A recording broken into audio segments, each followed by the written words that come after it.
The desert did not speak, yet it held the power to condemn.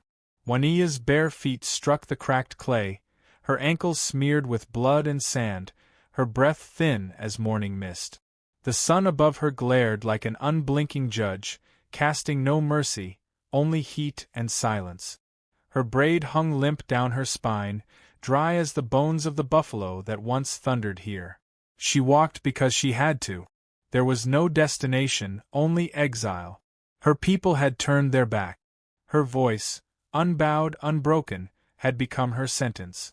3 nights ago, she stood before Chief Red Elk, her uncle, as the council fire hissed and cracked beneath a rising moon. They called it tradition. They said the union would strengthen the clan. But the man they chose for her, Thunderstone, was twice her age and wore arrogance like a pelt. His eyes groped her as he stood in front of the tribe, boasting of the sons she would bear and the land her marriage would secure.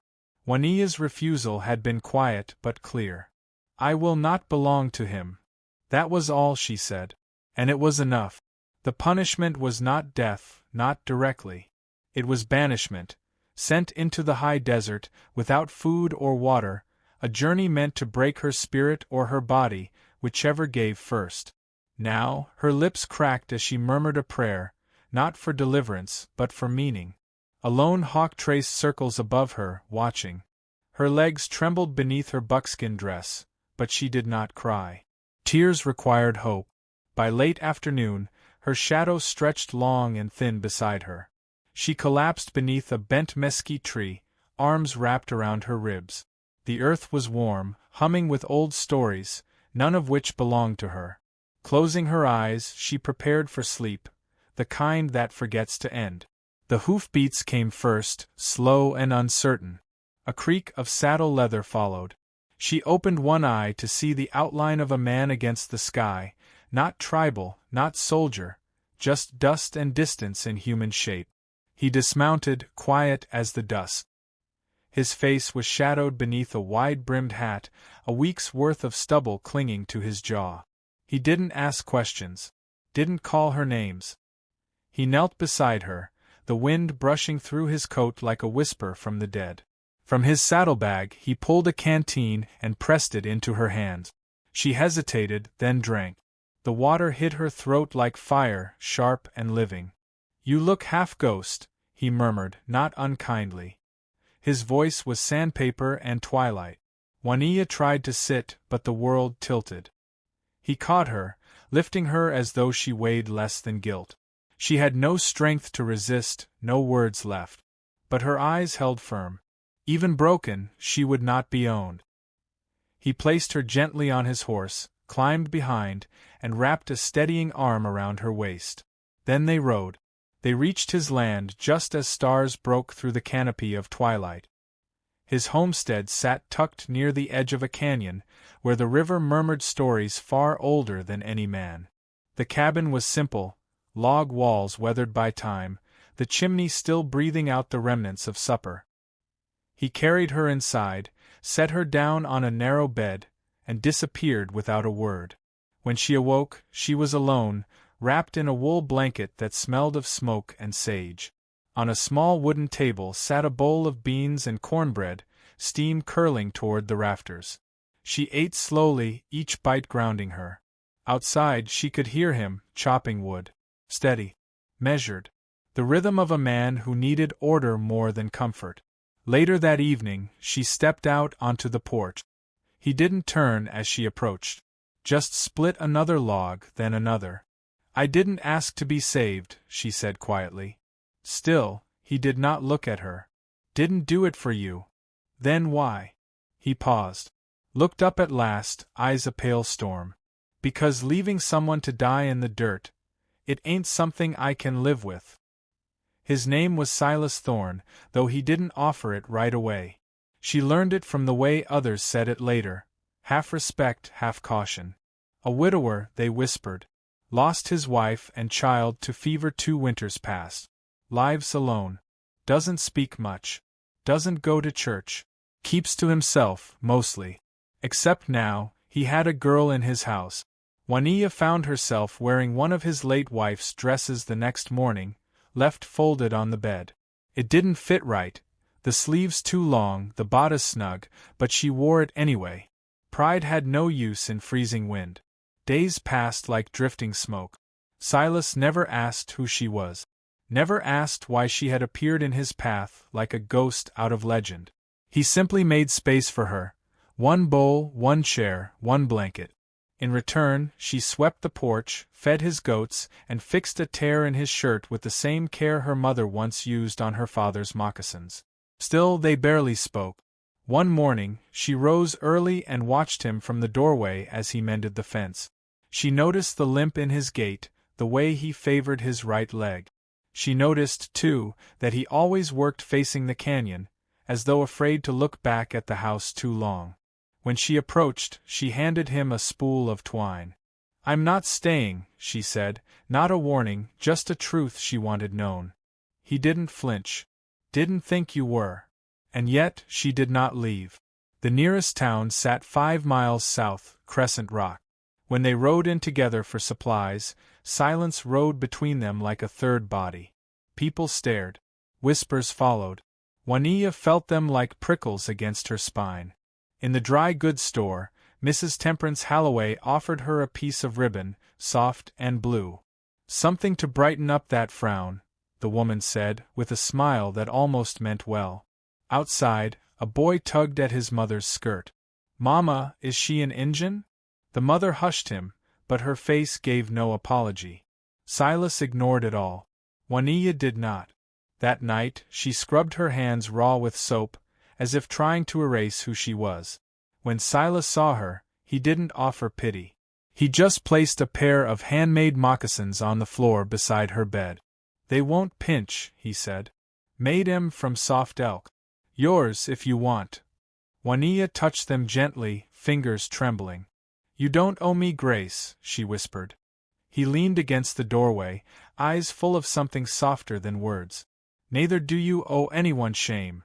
In that moment, something shifted, quiet and invisible, like roots breaking through earth beneath snow. And though no promises were made, and no love declared, Juanilla dreamed that night not of sand or exile, but of riverlight and cedar, of a voice beside hers that never once tried to cage it. And for the first time, she wondered not why she'd survived the desert, but what she might become now that she had.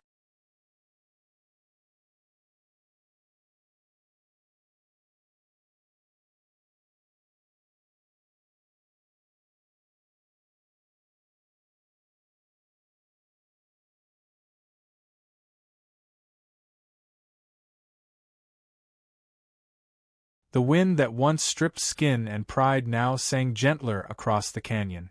Juanilla stood barefoot in the herb garden she had coaxed from the stubborn clay behind Silas's cabin, her fingers dark with soil, her shoulders kissed bronze by sun.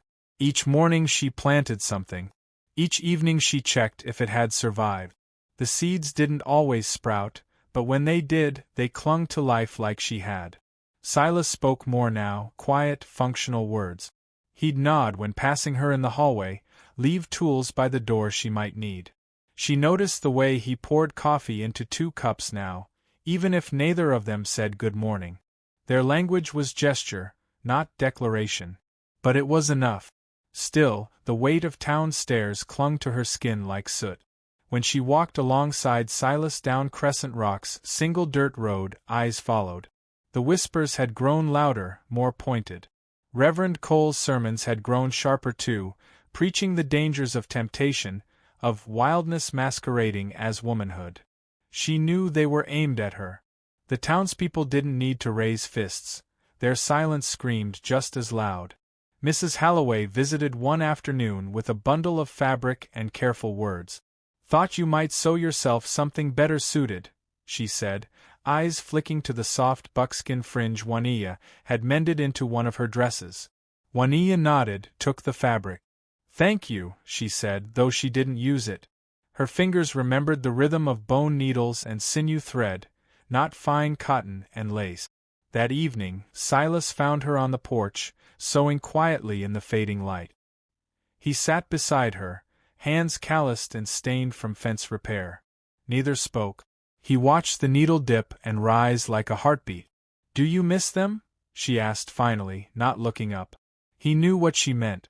"Every day." She nodded. "Do you hate the quiet?" He thought for a moment. Not anymore. Something fragile passed between them then, unspoken but no longer unnamed. But peace, in these parts, never lingered long. It happened 2 nights later. Juanilla awoke to the acrid stench of smoke. Flames clawed the sky outside the window, licking at the barn's roof. The goats screamed. She bolted upright, throat tight with panic. Silas was already outside, yelling, trying to unbolt the door, but the fire had spread fast. Someone had lit it, deliberate, mean, cruel. She didn't think. She grabbed a wool blanket, soaked it in the washbasin, and threw it around her shoulders before running into the smoke.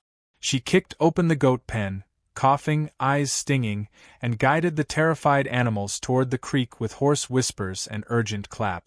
A beam cracked overhead. She didn't move in time. Silas caught her by the waist and dragged her out just before the roof gave way. They collapsed in the dirt together, the fire's roar behind them, his arms around her and her hands burned raw from the heat. Later, when the embers died and the sky bruised with dawn, he sat beside her in the kitchen while she soaked her palms in cool water. "You should have run," he said, voice rough. She looked up, face streaked with ash. "So should you." He tried to find a reason to argue, but none came. Word of the fire spread fast, as it always did. Reverend Cole stood outside the chapel steps the next day, voice booming to a growing crowd, naming the fire as a warning from God. When a man brings filth into his home, the flames of judgment follow. That was what he said. And enough folks believed it.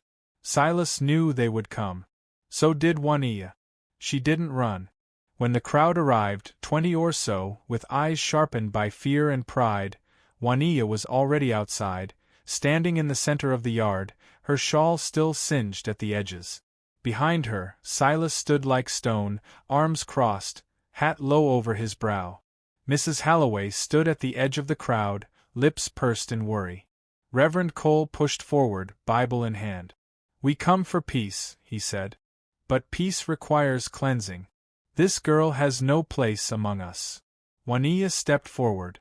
Her voice was not loud, but it carried. "You speak of place. What place do you give someone born of 2 bloods? What place for a woman who won't bow to men who offer her a cage?" Reverend Cole's mouth twisted. "We offer you salvation. You offer silence. Erasure. I've lived that already." The crowd shifted. Uneasy. She turned, gestured to the cabin. "I tended this land. Fed your sick when I passed them on the road. Saved every goat you see walking now. What have I stolen from you?" No one answered. Then Silas stepped forward, put one hand on her shoulder. His voice cut like flint. "She's done more good than most of you ever have." Reverend Cole sneered. "And what is she to you?" Silas didn't flinch. "She's the reason I remember what it feels like to care if the sun comes up tomorrow." The silence that followed felt longer than any sermon. Mrs. Halloway stepped forward, slowly, then removed her own shawl and placed it over Juanilla's shoulders.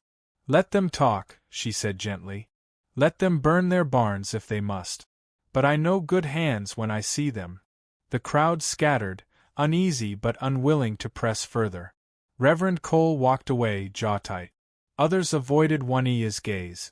That night, Silas lit no lanterns. They sat in the dark with only the stars for company. She rested her bandaged hands in her lap. He poured tea for her in a tin cup and waited. "I don't want your protection," she said softly. "You don't have it," he replied. "You have my respect." She met his gaze. It did not tremble. "You stayed," he added after a beat, "when you could have run." "So did you," she said, lips curling slightly. Time passed differently after that. They built a new barn together, slower, stronger. The goats settled. The garden grew. Silas watched her from the porch sometimes as she hung herbs to dry. She moved with a quiet grace, never asking for space, never taking more than she gave. And yet, she filled the cabin with presence. Not decoration, not noise. Just presence. Like something lost finally returned. One morning, as the first frost clung to the windows, he brought her a small box. Inside lay a single hairpin, carved bone and silver, his wife's last possession. He offered it without explanation. She didn't ask for one. Instead, she took it and used it to tie a braid into her hair. "Thank you," she said. He watched her for a long moment. "I'd like you to stay," he said quietly. Juanilla looked toward the canyon, where wind carried the scent of snow and memory. "I already have," she whispered. And when he took her hand that night, not with need but reverence, it was not a beginning or an end, but something sacred rising between them. Not salvation, not rescue, just two people choosing each other in the space between wounds.